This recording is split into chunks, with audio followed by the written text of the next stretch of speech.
Good day, everybody, and welcome to another edition of the Military and Foreign Affairs Network. I am your host, the voice of reason. Today we have entered day 205 of the ongoing Russia-Ukrainian war. Well, it looks like, at least in the east, further Ukrainian offensive operations have become rather stagnant now to the west of Lysychansk and Severodonetsk. It looks like Russian lines are holding up in the area near Horlovika and to the north of Horlovika near, again, Severodonetsk and Lysychansk. It looks like the Russians are continuing to reinforce its lines, running from Donetsk, Horlovika, and again all the way up towards just to the east of Seversk and Lysychansk. So, who would have thought 205 days ago, as we saw this operation, this Russian operation into Ukraine take place, that we would be talking about Russian defensive lines holding up against Ukrainian counterattacks? Quite a bit different than what I thought would have happened. Obviously, I would have had assumed that we would have seen more Ukrainian cities be surrounded by Russian forces. I had also believed that the fighting for some of these major cities, these large cities in the eastern part of Ukraine, would be very challenging for Russian forces. The likes of Kharkov, the likes of Poltava, Kryvyi Rih, and other areas would be very difficult for Russian forces to take control over. And I figured we were going to be looking at long-term sieges of those cities. But that has not taken place. We're still seeing continued fighting. The Russians have obviously established a land corridor to the Crimea. They have taken control of Mariupol, and they have taken control of Kherson, while now losing control of almost the entirety of the areas around Kharkov. I would have also had believed that one of the main Russian goals I've talked about before would be the seizure of Kharkov, and that looks, right now, at least in the short term, to be rather unlikely for the Russians to seize control of that city. But we can now probably look towards a fairly long winter. The rain is starting to move in. That rain will soon start to turn to snow. Things will get very cold in eastern Ukraine. And at the same time, we are now seeing Russian cruise missiles and ballistic missiles now striking Ukrainian electro power services in Ukraine. We have seen more attacks upon Kryvyi Rih, hydroelectric power facilities being struck by Russian forces, and I believe at this point that is Russia saying, hey, look, we are going to make this a very long winter for Ukraine. And that looks to be what could happen, not just for the West, not just for Germany in terms of gas supplies, but we could see Russia continue to attack Ukraine's ability to apply power or to provide power to the Ukraine citizenry. But we'll have to see how that actually pans out and what happens from this point going forward. But we don't anticipate there will be a lot of territorial changes within the coming weeks ahead. We would assume that the lines will start to stagnate, much like they have been stagnant over the course of the past several weeks, until this Ukrainian push into the northeastern sector of the theater of war. Now, at the same time, I wanted to also bring in and cover what is happening down in Armenia. It looks like the Azeris, Azerbaijan, is pressing for extended claims against Armenian territory. It looks like the Azeris are looking to establish a land corridor to the Nakhchivan enclave, this area here.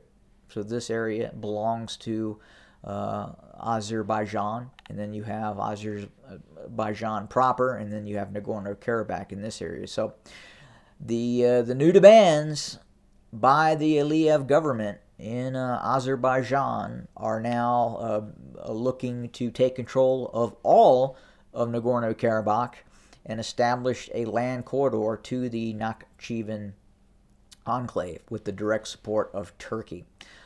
It looks like right now that the Azeris are attempting to launch operations with the intent of cutting off southern Armenia directly from Yerevan, the Armenian capital up here. And it looks like a lot of the military operations that are taking place are centered near Jermuk in this area, and then further to the south near Goris.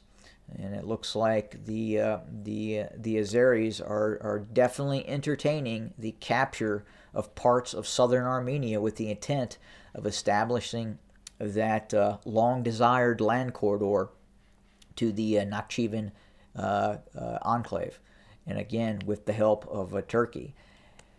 It would seem that Russia's challenges in Ukraine are now starting to motivate both Turkey and Azerbaijan into launching new operations against Armenia. I don't think at this point there is a lot Russia could do against the joint forces of Turkey and Azerbaijan in terms of coming to the aid of Armenia at this point. It would be very, very difficult for Russian forces to play a pivotal role in this ongoing conflict. They've even withdrawn some of its peacekeeping forces from Nagorno-Karabakh and have redeployed those forces to help support ongoing efforts against Ukraine. So very, very interesting to see what is happening right now as conflicts continue to expand. Obviously, the war in Ukraine, now we're seeing continued fighting taking place between Armenia and Azerbaijan. Will this pick up? Will we see this fighting continue with Azerbaijan attempting to establish the land corridor directly to the Nakhchivan enclave and take actual territory from Armenia? Difficult to say. It looks like it could happen. And, again, you see the hypocrisy of the West.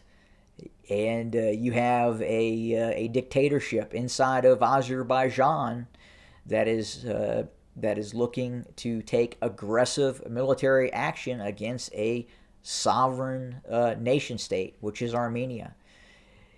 And unlike the repercussions that came onto Russia for invading Ukraine, not so much in terms of Western anger at Azerbaijan for attacking Armenia. Very interesting. That is the ultimate pot calling the kettle black, so to speak, the ultimate in hypocrisy, at least in my opinion.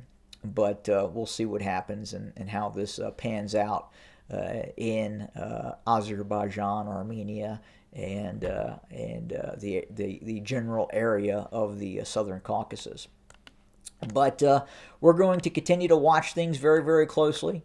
It's very interesting to see that NATO becomes more and more emboldened as they believe Russia may not be as much as a threat as once perceived. I believe at this point the inability of the Russian Air Force to establish any form of air supremacy over eastern Ukraine right now is emboldening the North Atlantic Treaty Organization. They see a weak Russia. They see a Russia that may not have certain capabilities that NATO once believed Russia, in fact, may have had.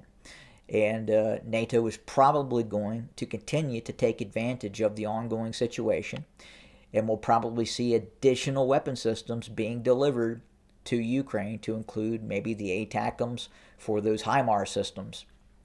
Will those systems be used against Russia proper?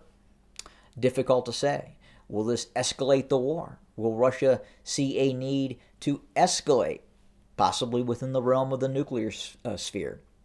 Hard to say, but this is what we're going to be watching over the next several days and several weeks to come, and see what actually happens. But again, thanks for joining us today, and as always, have a good day.